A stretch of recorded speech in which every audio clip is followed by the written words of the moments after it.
He sued Disney, defended the Catholic Church, backed Democratic candidates, promoted education, and built a thriving family business. Part 2 of my interview with Wylie Aitken. That's next on Inside OC. Inside OC is brought to you by... Each new community 5 Point brings to life represents a promise delivered. Great neighborhoods are more than just places to live, they are places to connect. 5 Point is a proud sponsor of public television and community programming. Memorial Care is transforming the way healthcare is delivered, keeping our communities and businesses healthy by guiding them on the path to wellness with easily accessible hospitals, physician offices, and outpatient centers. Memorial Care, leading the way.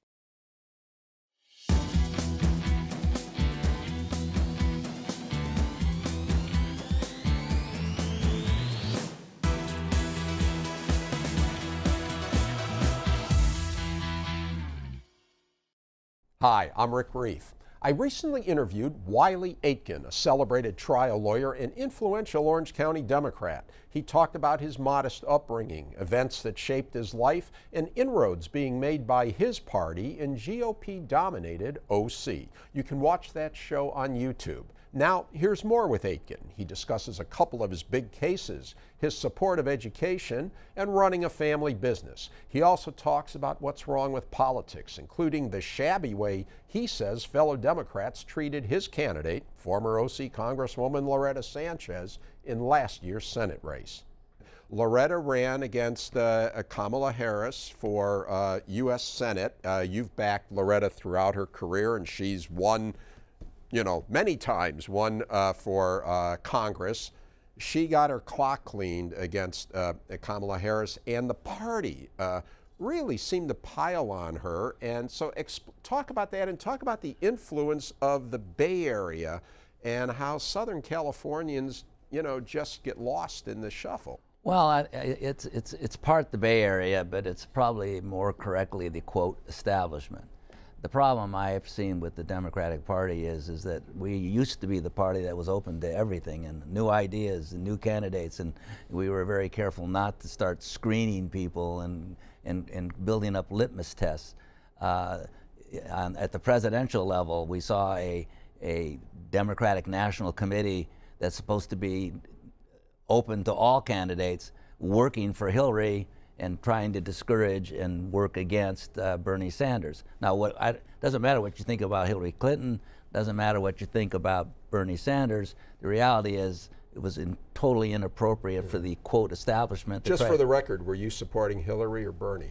I actually supported Hillary, but I've been a huge fan of Bernie during the course of his career. I took a very low-key role in that campaign, to be perfectly frank. And I was very offended by the way it was being handled. But I thought, well, even despite all of that, there's no way we're going to lose to that guy. So goes to show you how brilliant I am. and that I'm not always right in my predictions. So back to Loretta. So Loretta, of course, got victimized in many respects. Emily's List, for instance, which is to promote pro-choice women candidates throughout the state, the country, even on a nonpartisan basis, whether Republican or Democrat. They never play in an area where there is no reason for them to be involved. So there was absolutely no reason for them to get involved in California. Either Kamala Harris or Loretta Sanchez was going to be the next United States Senator. Both were pro-choice, and Loretta had a 100% voting record with Emily's List. Yet they chose to not only endorse Kamala with no interview or discussions with Loretta, but then they actually sent out pieces of literature urging people to give money to Kamala Harris to protect the Emily's List issues in California. Well, Emily's List issues in California were 100% protected. And so it was again, the establishment, the people sitting back in Washington, running Emily's List, they try to decide who's going to be the new senator, who's going to be this, who's going to be that. The Democratic National Committee engages in it. The Democratic Party engages in it. They endorsed Kamala for no reason that they needed to. They were both highly qualified candidates. I've always had a good relationship with Kamala. I supported her when she was a candidate for Attorney General, and there was no reason for the party to get involved. They should have just let nature take its course, or political nature take its course. But I think they think that they are so much smarter than the rest of us, and that they should be able to ordain people, and they should control the process. That is not democratic, and in a small d, and the reality is it shouldn't be tolerated on either side. Is that just the way politics is now? Well, politics now has gotten so partisan, as we well know, and gotten so everything is a loyalty or litmus test, and nobody wants to compromise. You go back to when I grew up in politics, John Kennedy, everyone would talk to the other side, work out compromises, work together, get things done, have different viewpoints, which is what public policy is all about, but not to the level that we've seen. And nobody needs to hear that from me. Everybody experiences it every single day. Let's talk about your firm, Aitken & Cohn. It's really... Well, it's more dramatic. It's Aitken Cohn. All right, I said and Cohn, you're right. Yeah, right. Aitken Cohn. By the way, yeah, I also see you got a little asterisk in between. It's very difficult for people to know whether you're supposed to put commas or dashes or nothing. Oh, we have a tiny little star or something. So what's your advice for just... That's the artistic side of me. Okay, all right, fine. And so that will remain a stumbling block for every journalist who's trying to write about your law firm. But tell me, it's a family business. You've got a lot. You've got your daughter, your son, your son-in-law, right? That's two sons. Two sons, and a daughter, and a son-in-law. And doesn't it get difficult? How do you separate, the family stuff and the business stuff? And does it ever creep in? It really doesn't creep in, and in part because all of the kids weren't even going to be lawyers. Went and did study and had different... You didn't force them? I did not force them. I didn't even suggest it. And all my lawyer friends who are so frustrated that none of their children have gone and become lawyers, there's lots of reasons for that, but one of the main reasons I said is don't push them. Let them just tell them to do what they find the most interesting thing to do. And they all headed out in different directions. And at the end of the day, they all ended up in law school, and they all then went in even to corporate firms. And Ashley went in to a corporate firm and went into the U.S. attorney, federal prosecutor role. And then they ultimately migrated into the firm because when they had a chance to see the full landscape, they decided, hey, I'd like to be working with Dad and working in a firm that represents people who are unrepresented, do it on a contingent basis. Everybody gets fair treatment without regard to their wealth. We represent wealthy clients, we represent very poor clients, but we represent victims, whether it's a company or an individual. So they all migrated into what they thought was a beautiful way of blending their political, their social, religious philosophy with what they do day in and day out. Just to play devil's advocate, somebody looks at the firm and it's a very successful firm. They say, well, if it's all family people, you're like passing up some really talented people from the outside who could be part of the firm. Well, Rich Cohn, Aitken, Cohn, Aitken, or Aitken, Cohn. See, I can't even remember it. Rich is a very talented lawyer, and we have 2 associates who are brilliant young lawyers who are not members of the family. What we've been able to do is we kept it small, not because we wanted to keep it in the family. We kept it small because we wanted to be able to be very individual in our relationships with our clients. And so the keeping small has kind of skewed the numbers because we see a lot of talented people come through. We have a number of law clerks go through. We get the best and the brightest, and we're very fortunate in that regard. And I'm sure there'll be some continued growth, and it will probably not be in the family direction. I think we've used up all 3 kids that Betty gave marvelous motherhood to, and so you'll see more diversity, I guess. But nonetheless, you're not going to turn down somebody very, very talented, because I think I can honestly say that if anyone ever talked to the people who know Chris, our son, Darren, our son, Ashley, our daughter, all will have very high opinions of them as individuals and as of lawyers, without regard to whether or not they are or not the son or daughter of Wylie Aitken. Let's talk about some of your big cases. You've had a bunch of them. On the show we just did, you referenced Disneyland. What was that case about? Well, Disneyland had to do with the fact that private amusement parks were not regulated in any way and were outside the discussions of safety.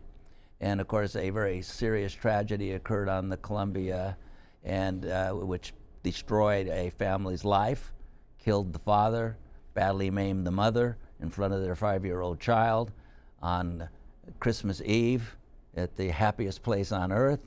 And then what happened afterwards unfolded a terrible story of poor maintenance, poor management, some cover-up issues.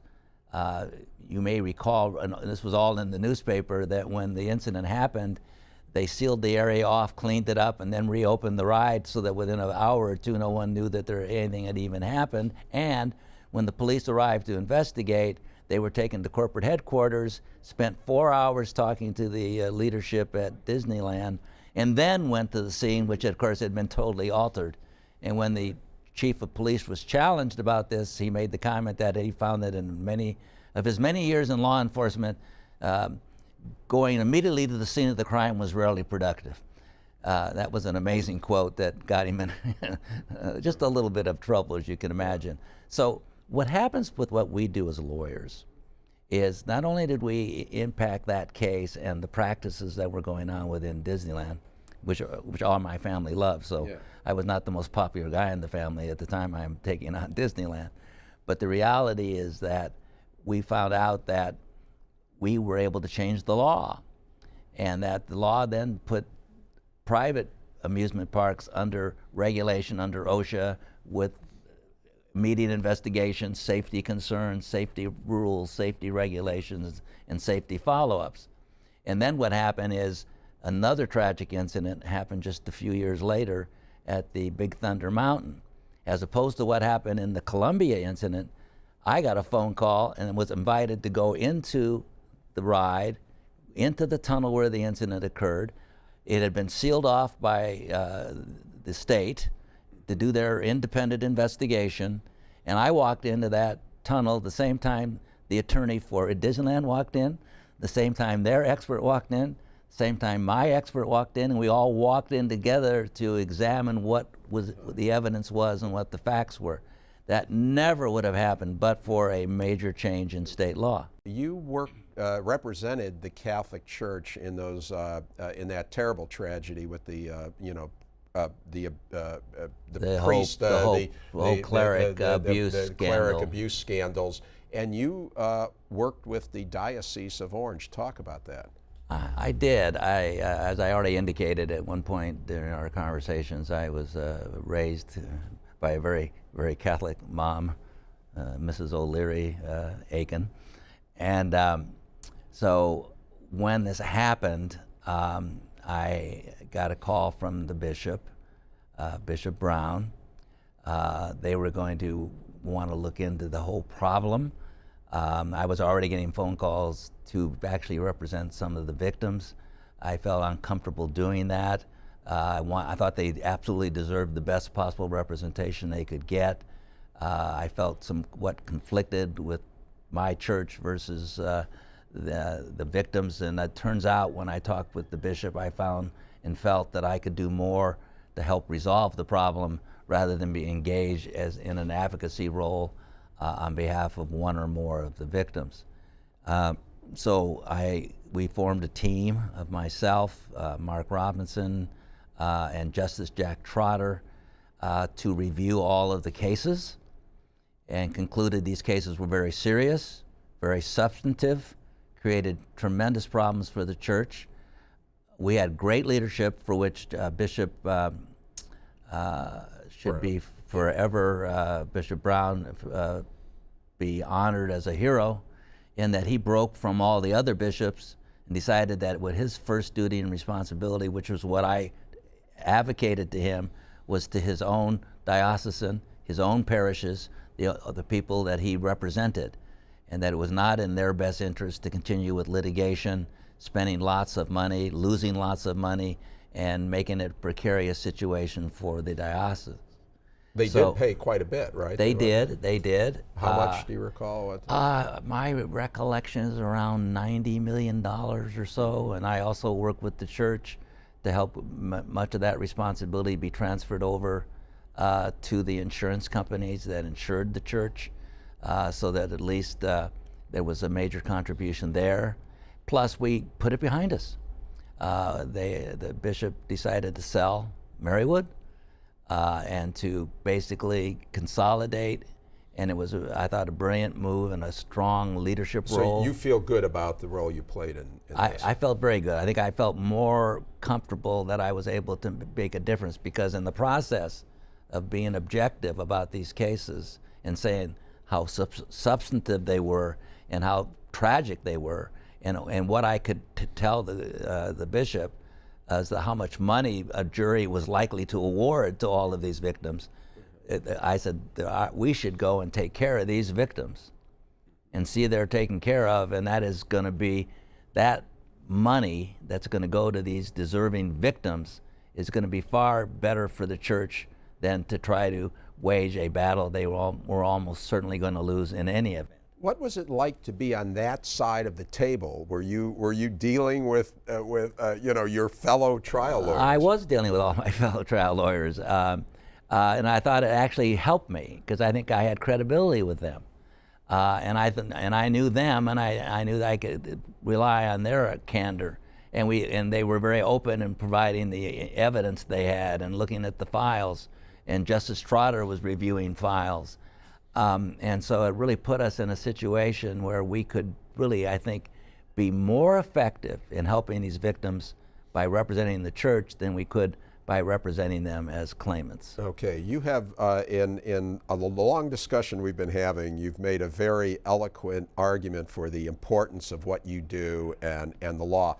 Let me bring up a bugaboo of mine, which is these class action lawsuits. And just to briefly, every viewer has encountered this. You get a postcard in the mail and you fill something out, and then because somebody said their submarine sandwich was 12 inches long and it's actually 11 3/4, so there's a class action suit. And you wind up getting, $10 worth of coupons for your next sandwich, and meanwhile the attorneys, get $2-3 million in fees. Isn't that system abused? Well, number one, it's a good system. Number two, is it abused? Certainly. We're not saints. Maybe I am, but yes. Every trial. Bishop Brown probably thinks you are. But I don't know. I haven't talked to him recently. But the reality is that yes, there's going to be abuses. There was abuses in all of those cases involving the Nails and the Vietnamese community and all those rules, and there was a lot of not very good ethical lawyers jumping in. The problem is it's the old baby with the bathwater. We do need to work on these abuses and to correct them. But there's been overall a lot of good done in class actions, because a class action in principle is the fact that yes, this is a substantial wrong, but somebody gets away with the wrong because the amount of money involved is so small, it isn't economically feasible to hold them accountable. So they can run rampant. If you didn't have the class actions, they can run rampant. But there's going to be some abuses. So the focus should be on the abuses and eliminate those at every point that we see them, but not to eliminate the primary remedy. So you think there could be some reforms? Oh, absolutely. There's no question about it. So let's continue with the education. I'd like to talk a little bit, and I know you wanted me to talk, Rick, about the education and how I got to be where I was. We talked about a little bit what my motivation was, but how did it happen? How did it work? And it worked because we had this great education system. One thing I loved to point out to people was that I had 2 years of education at Santa Ana College, great 2 years of education at Santa Ana College, and I got charged $0 for tuition.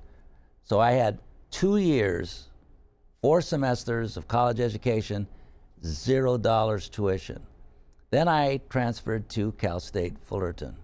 Cal State Fullerton was a very expensive institution for me to go to. They charged $50 a semester for me to go to Cal State Fullerton. So now I have $100 invested.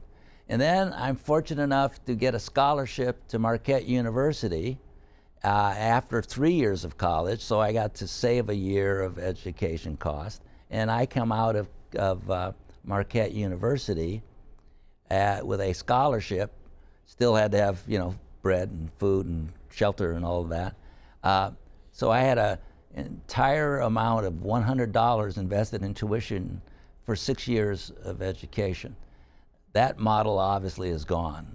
And so one of the things that has drawn me to Chapman University is the fact that we are going to be working very strongly to reverse that trend that people are graduating from universities with heavy debt.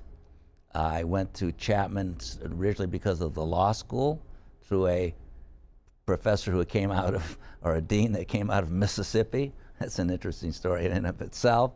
And I got involved, and then I met some guy named Jim Doty, who thought I should get more involved not only with the law school, but the university as a whole. Then I ended up, of course, on the board of trustees. And funny now, you should mention that. You're now chairman. You're the new chairman of the board of trustees, and here you are. You just received a doctorate, an honorary doctorate from Chapman. What I love about this picture is look at that. These are the folks who got the doctorates this time around, and you get top billing. There you are. You're next to Placido Domingo. and so let me tell you a story. I think that is really worth sharing because it ties in both the law and education. In my role as a chairman of the board, the newest chairman of the board at Chapman, I get an opportunity to work with this dynamic new president, Daniele, at the same time having grown up as a trustee under the leadership of Jim Doty. And so we're going to look at all these major issues that the college are facing. And Chapman, I think, is positioned, and Orange County should be so proud that Chapman is not only probably already a major national institution, it's going to be bigger and better, and not necessarily bigger, higher quality, bigger in its goals, bigger in its ambitions. And so it's something that I think we all should be really very, very proud of. And what I remember one time you and I were talking about what was your saddest moment in the law, and what are your biggest disappointment, what is you thought the most thing you feel good about.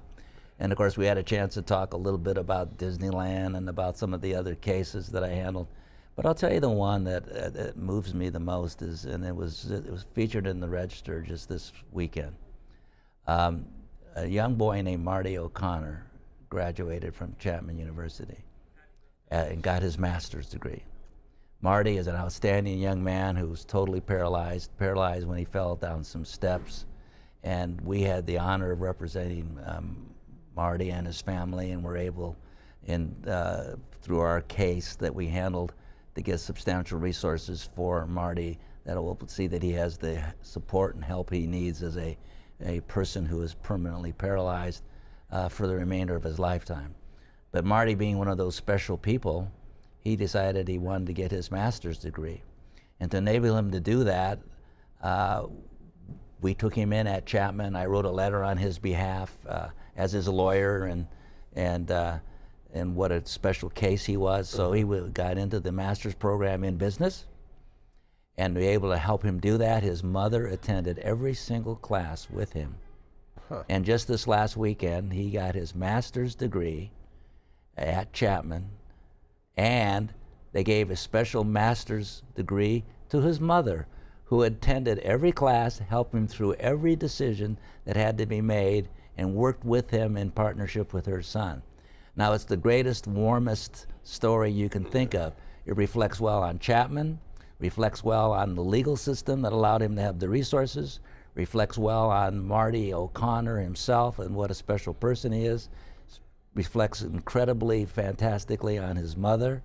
And to me, when people talk about how did they get that money, and why did they get that money, and why should they have that money, there's lots of stories and answers, and this is a number one type of story that says, isn't that heartwarming? That reflects on the institution and all the other things that we're trying to do, and it reflects on what we're all about, which is the kids. Great. And even special kids like Marty O'Connor. That is a great story, and Wylie, we could probably go 3 shows, but we absolutely can't do that. So, now a disclosure, Chapman University is a sponsor of this show. And that's it for now. Thanks again to my guest, Wylie Aitken. You can watch this show and past shows by going to pbssocal.org or rickreiff.com. You can also catch our shows and our post-show open mic chatter on YouTube.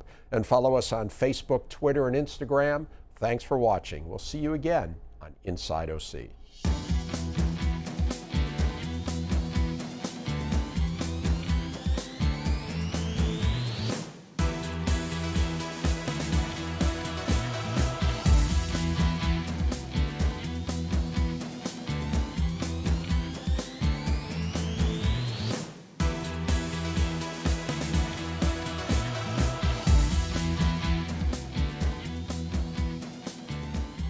Inside OC is brought to you by... Each new community 5 Point brings to life represents a promise delivered. Great neighborhoods are more than just places to live, they are places to connect. 5 Point is a proud sponsor of public television and community programming.